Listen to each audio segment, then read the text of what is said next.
Assalamualaikum warahmatullahi wabarakatuh. Bismillah. Alhamdulillah. Wassalatu wassalamu ala Sayyidina wa maulana Muhammad Rasulillah wa ala alihi wa sahbihi wa man tabi'a sunnatahu wa jama'atah min yaumina hadha ila yaumin nahdah. Yang terhormat Presiden Republik Indonesia Bapak Insinyur Haji Joko Widodo beserta Ibu Iriana Jokowi, pagi hari ini beliau berkenan pakai sarung.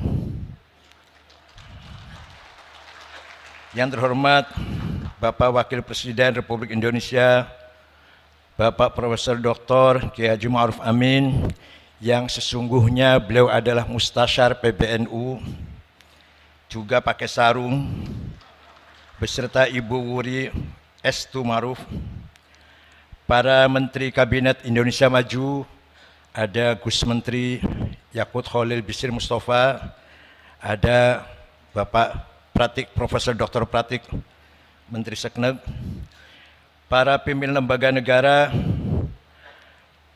ada Wakil Ketua MPR RI, Gus Jazil, ada Wakil Ketua DPR RI, tetangga saya, Mas Muhaimin, para pejabat TNI Polri, para pimpinan partai politik, yang terhormat Gubernur Lampung beserta Ibu, dan para kepala daerah di Provinsi Lampung.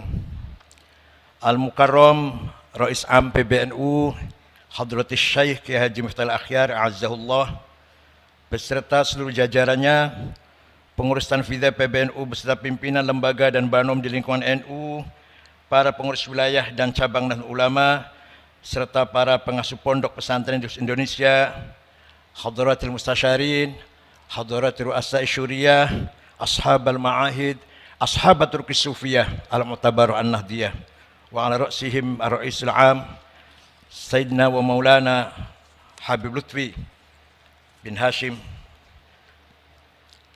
Hari ini kita berkumpul untuk memulai muktamar NU yang ke-34.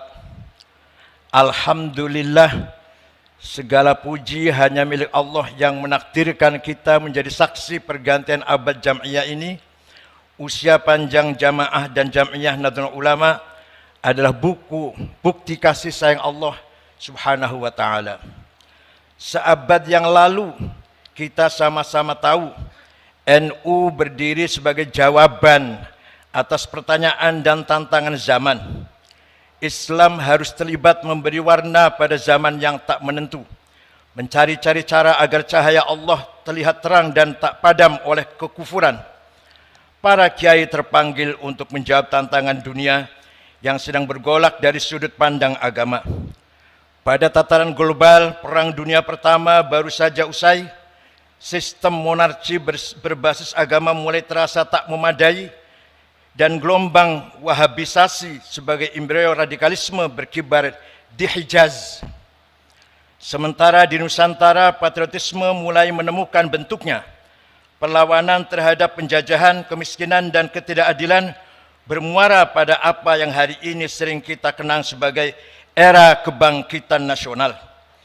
Di era itu, NU sebagai jam'iyah sepenuhnya lahir dari transformasi praktik kemandirian jamaah, yakni kemandirian komunitas pesantren yang selama berabad-abad bertahan hidup dalam tekanan kolonialisme.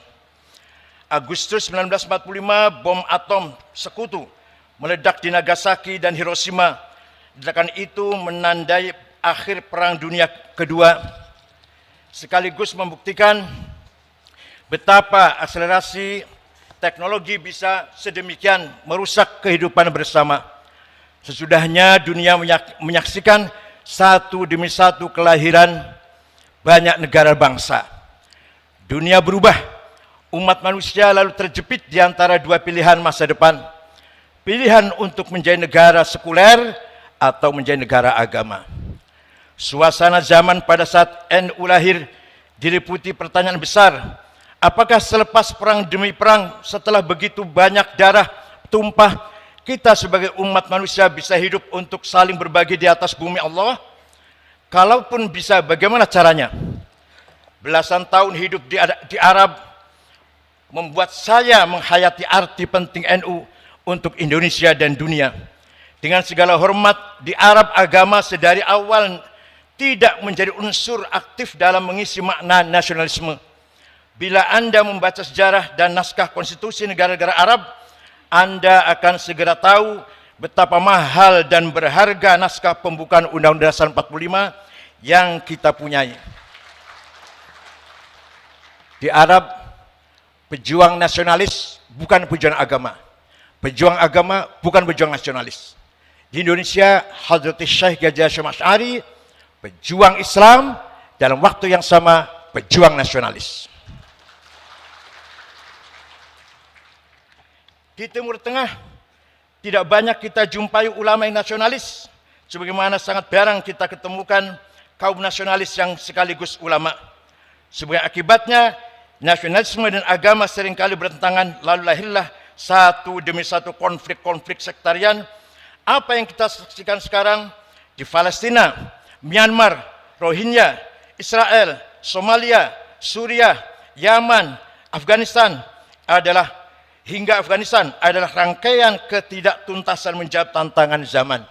Belum ditemukan titik temu antara semangat Islam dan semangat nasionalisme.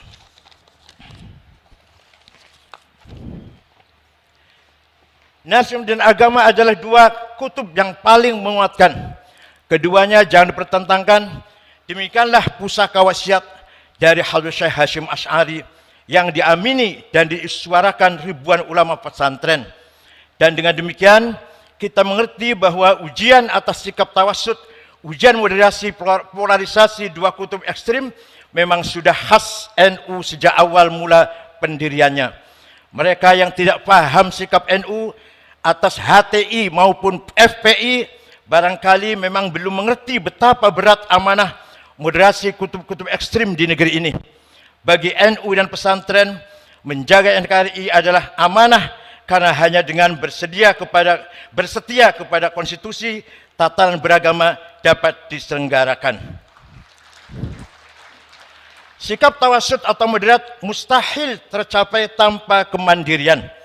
Usia NU yang mencapai hampir seabad ini antara lain disebabkan kemandirian dalam pengertian setia kepada prinsip-prinsip dan nilai-nilai dasar agama, kemandirian dalam pengertian sanggup menyusun agenda-agendanya sendiri, kemandirian dalam arti teguh membawakan ruhuddin dan ruhul wataniyah, semangat agama dan semangat nasionalisme, dan ruhul ta'addudiyah, semangat pluralis kebinekaan.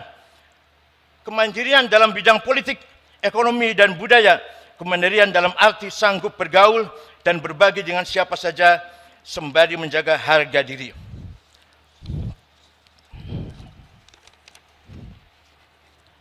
Tawassut atau sikap moderat di antara dua kutub bukanlah perkara mudah. Tawassut mempersyaratkan kecakapan, pengetahuan, dan kebijaksanaan. Dua hal inilah yang diteladankan para imam madhab dan ulama-ulama kita. Sementara untuk menjadi ekstrim, seseorang cukup bermodalkan semangat dan fanatisme belaka. Asar pengetahuan dan kebijaksanaan pada gilirannya mewujud dalam sikap kemandirian. Pribadi-pribadi besar dalam sejarah panjang NU dan pesantren adalah kisah-kisah mengenai kemandirian. Hanya dengan menjadi mandiri, kita baru mungkin untuk menyumbangkan suatu berkontribusi kepada hidup bersama, berkhidmat dan pada peradaban dunia. Tema muktamar NU kali ini, kemandirian dalam berkhidmat untuk peradaban dunia. Tema ini sekaligus menjadi warisan atau bekal mengarungi abad kedua bagi Nahdliyin. Untuk terus mengembangkan berbagai peran kemanusiaan, mereka litakunu syuhada'a 'alan nas, syuhudan dinian, syuhudan thaqafiyan, syuhudan hadarian, syuhudan ijma'iyan wa insanian. Lalu bagaimanakah NU satu abad ke depan yang kita bayangkan? Usia kita masing-masing hanya Allah yang tahu, tapi usia NU kita berharap langgeng dan tegak ila yaumil qiyamah. Maka sikap tawassut kembali diuji hari-hari ini. tak hanya di Indonesia, tapi di seluruh dunia. Problem-problem lama bawaan abad lalu belum seluruhnya tertangani, sedangkan masalah-masalah baru datang bertubi-tubi. Masalah yang berkisar pada perubahan iklim, kesenjangan ekonomi, bioteknologi, polarisasi percakapan dan identitas, radikalisme, terorisme, dan krisis energi. Sementara itu, laju teknologi bergerak secara eksponensial, menawarkan kemudahan-kemudahan praktis dengan risiko-risiko yang tak sepenuhnya bisa diperkirakan.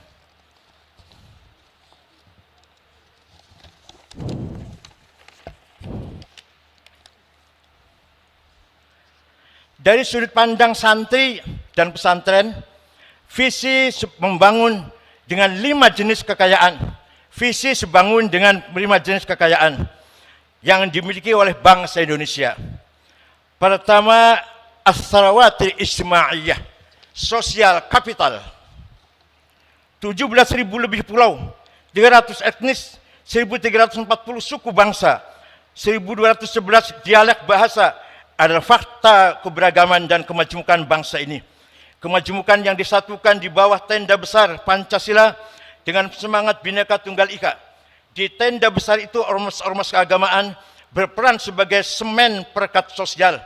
Mereka mengkonsolidasikan nasionalisme sebagai proyek integrasi bangsa yang tumbuh dari bawah, tidak perlu dipaksakan dari atas dengan tangan besi. Kedua, as-sarawatul hadariyah, kekayaan kultur budaya. Kebudayaan Nusantara membuka diri pada interaksi dan kolaborasi dengan kebudayaan global asing. Di sisi lain, kebudayaan setempat atau lokal menjadi identitas, nafas, dan aktualisasi nilai-nilai. Di negeri ini, Islam Nusantara menjadi bukti dari kematangan hadarah Nahdlatul Ulama. Maka akhlakul karimah itulah ciri khas Nahdlatul Ulama.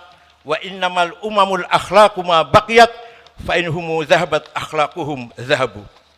Martabat bangsa tergantung akhlaknya. Akhlaknya mulia, martabatnya tinggi. Akhlaknya hancur, martabatnya hancur pula. Kekayaan ketiga, as-sarawatus syiariyah. Kita kaya dengan simbol-simbol. Antara lain yang dipakai oleh Pak Presiden hari ini. Peci dan sarung. Simbol Islam Nusantara. Banyak contohnya, tapi yang hari ini kita contohkan simbol peci dan sarung. Kita tahu apa artinya peci dan sarung dalam arti teologi, tapi itulah simbol Nusantara, simbol umat Islam Indonesia. Yang keempat, kekayaan maliyah. Indonesia mempunyai potensi sumber daya alam yang luar biasa. Daratannya dipenuhi hutan-hutan penopang paru-paru dunia. Di bawahnya terkandung kekayaan mineral yang banyak. Lautannya mengandung potensi ekonomi biru tiada tara. Di bawahnya tersimpan bukan hanya ikan, tetapi cadangan migas dan mineral yang berlimpah. Yang dibutuhkan adalah SDM unggul yang mampu mengolah kekayaan alam itu sebagai modal pembangunan. Agar pembangunan ini dirasakan oleh seluruh masyarakat Indonesia. Kaila yakuna dulatan bainal aghnia minkum. Tidak hanya pertumbuhan, tapi yang penting adalah pemerataan. Masih kita lihat banyak warga NU yang hidupnya di bawah kemiskinan. Namanya jelas, Solikin, Jumadi, Dulkanan, Maderais, namanya kampungan desa. Kekayaan kelima adalah sumber daya politik. Indonesia adalah negara demokrasi terbesar ketiga dan negeri muslim terbesar di dunia. Indonesia bukan negara agama, tetapi negara Pancasila yang menaungi semua pemeluk agama.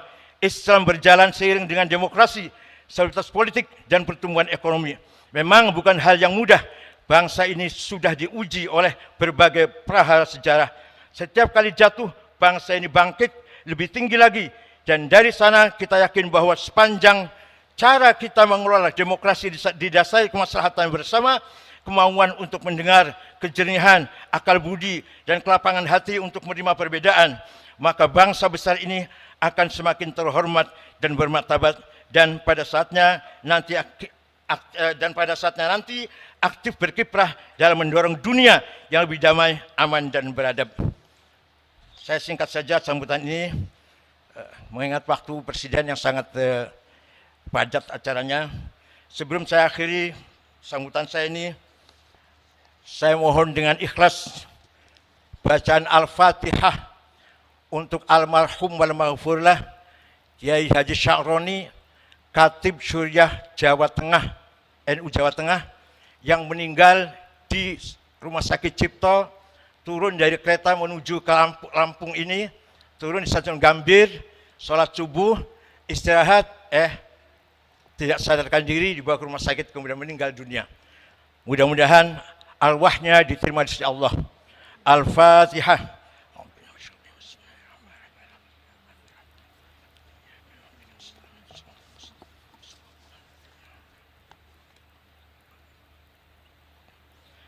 Amin. Terima kasih. Demikian, mohon Bapak Presiden berkenan memberi arahan sekaligus membuka muktamar ke-34 di Lampung ini. Selamat bermuktamar kepada Anda sekalian, segenap pengurus wilayah dan pengurus cabang Nahdlatul Ulama. Selamat bermuktamar dengan santun dan akhlakul karimah. Selamat menyongsong abad kedua Nahdlatul Ulama. Syukran wa dumtum fil khair barakati wan najah. Wallahul muwaffiq lakum lit thariq. Wassalamualaikum warahmatullahi wabarakatuh.